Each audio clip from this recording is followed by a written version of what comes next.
welcome po sa panlasa ni Kuya Jay. Ngayon po ay magluluto po tayo ngayon ng lugaw with tokwat baboy. Ito po yung saka yung bukoy. Gagamitin ko po ay toge. Ito po yung ano niya. Tapos ito po yung pantokwat baboy. Tapos ulo ng manok, pasintabi po sa hindi kumakain ng dugo. Ito po. Ngayon po, i-slice na natin yung malinis po ang aking kamay. Yan po. Ngayon po ay malinis po ang aking kamay. Ngayon po, i-slice natin yung tokwa. Tapos, ano po natin sa magic sarap, paminta. Yan po.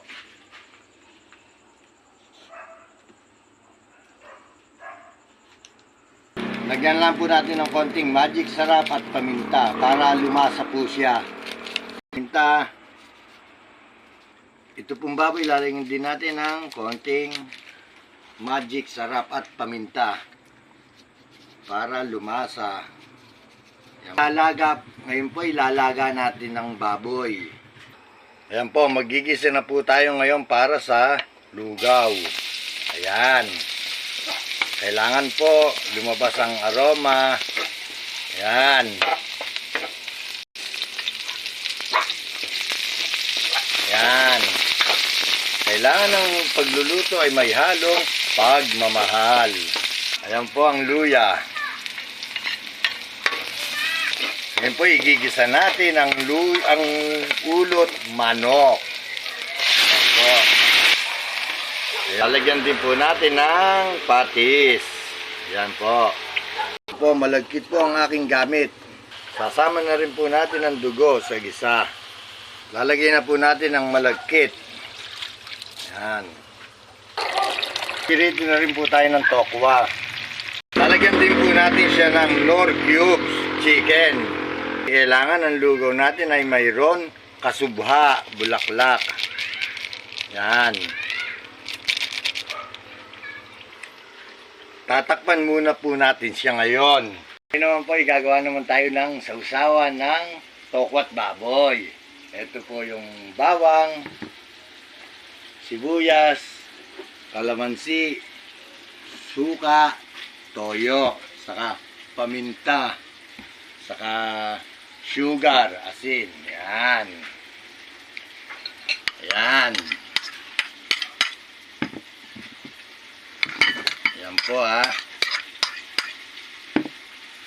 Siyempre, yung suka. Yan. Toyo. Paminta naman. Saka asukal. Yan. Konting asin lang po. Yan. Yan po ha, ang kalamansi. Kalamansi. Lagyan din po natin ang sili. Yan po, titikman na po natin. Ang sarap. Medyo. Yan po, lalagyan po natin ng 1 cup harina. Yan. Ayan po, konting asin po ha. Konting magic sarap. At saka paminta. 1 cup na tubig po ha. Po tayo ng 1 cup na water, tubig. Ayan po, maglalagay po tayo ng 2 egg. Yan.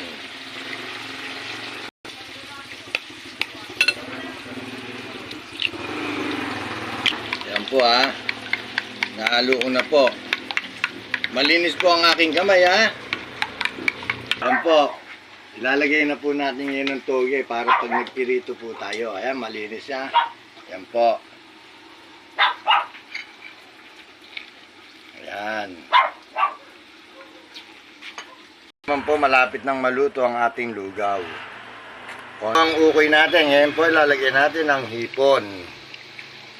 Ayan. Ayan po, ngayon ilalaga na natin yung baboy. Naluto na po natin yung lugaw, ukoy, tokwa, baboy, siyempre. Tara po, kain na po tayo. Lagyan na po natin ng sausawan. Ayan po. Tikman na po natin lugaw. Ang sarap. Basta malagkit talaga ginamit mo sa lugaw. The best. Ito po Ayan po.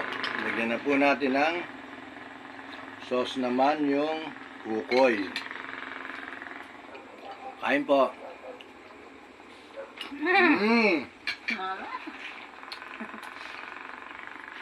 Ang sarap din pala ng ukoy na with toge.